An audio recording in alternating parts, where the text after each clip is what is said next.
बिस्मिल्लाहिर्रहमानिर्रहीम, अस्सलाम वालेकुम। एवन टीवी के न्यूज़ स्टूडियो से मैं हूं अलीशा वासी और मैं हूं आयशा हमीद। नजर डालते हैं हेडलाइंस की जानिब।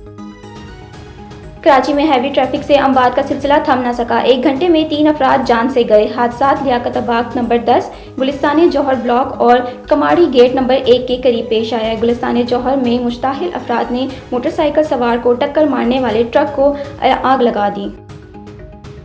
डेरा इस्माइल खान में सिक्योरिटी फोर्सेस ने खुफिया इतलात पर ऑपरेशन किया, जिसमें 10 दहशतगर्द हलाक हो गए। फायरिंग के तबादले में कैप्टन हसनैन अख्तर शहीद हुए।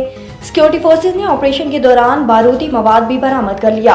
ISPR के मुताबिक हलाक दहशतगर्द सिक्योरिटी फोर्सेस पर हमलों और शहरियों के टारगेट प्लान में मुलविस थे।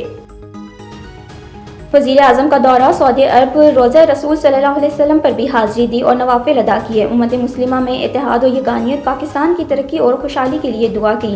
वज़ीर मरियम नवाज़, हमजा शहबाज और शजील मेमन ने भी रोज़ा रसूल पर हाज़िरी दी। शहबाज शरीफ और उनके वफ़द के लिए खुसूसी तौर पर रियाजुल जन्नह के दरवाजे खोले गए।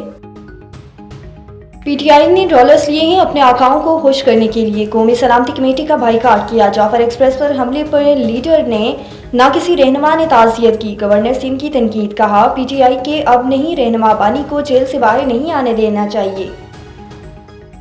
सोशल मीडिया पर मनफी प्रोपेगेंडे का इल्ज़ाम। बानी की बहन नलीमा खान आज GIT में दोबारा तलब। असलम इकबाल, हमाद असद, अनस अब्बास, जुल्फी बुखारी और दीगर को भी नोटिस जारी। रियासत मुखालिफ मुहिम और हसास सिक्योरिटी डाटा लीक करने वाला मुलजिम बनी गाला से गिरफ्तार।